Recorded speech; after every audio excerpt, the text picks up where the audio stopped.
सबैजनालाई नमस्ते। केबिएल stories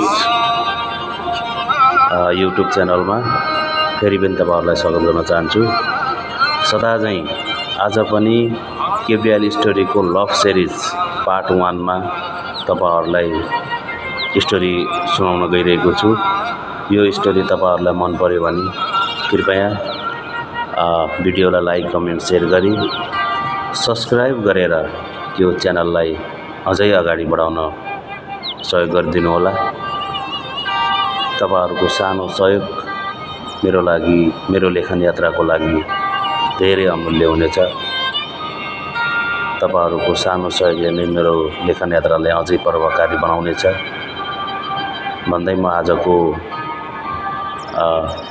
love series part 1 मा तपाईलाई पार्ट 1 सुनाउन चाहन्छु। एकजना केटा र एउटी केटी एकअर्कालाई धेरै माया गर्थे।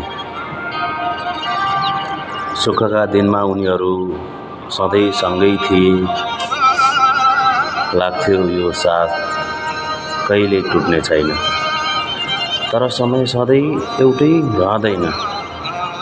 एक दिन केटाको जीवनमा कठिन समय आयो। काम गुम्यो, आर्थिक अवस्था बिग्रियो, आफन्तहरू पनि टाढा हुन थाले। त्यही बेला धेरैले उसलाई छोडे।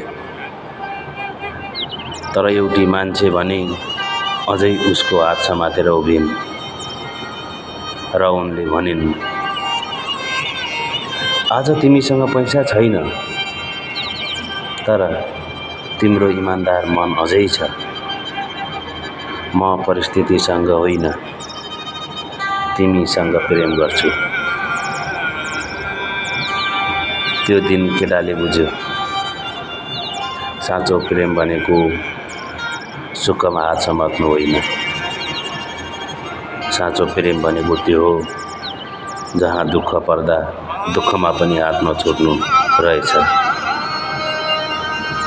साथीहरु, यो स्टोरीले सायद सबैको मन छुन्छ होला। यदि तपाईहरुलाई पनि लाग्छ कि साँचो प्रेम परिस्थिति भन्दा ठूलो हुन्छ भने यो भिडियो लाइक गर्नुहोस्। यस्तो मन छुने कथा हेर्न च्यानललाई सब्स्क्राइब गरेर केबिएल स्टोरी परिवारको हिस्सा बन्नुहुनेछ भन्ने आश गरेको छु भन्दै आजको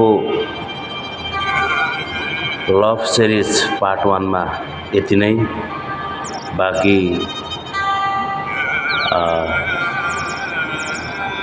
लभ सिरिज पार्ट 2 मा भेट्ने नै छौं। त्यतिसम्म धैर्य गरिदिनु होला र त्यतिन्जेल आफ्नो सपना कहिले नछोड्नुहोस् र हाम्रो साथ पनि नछोड्नुहोस्। नमस्कार भन्न चाहन्छु।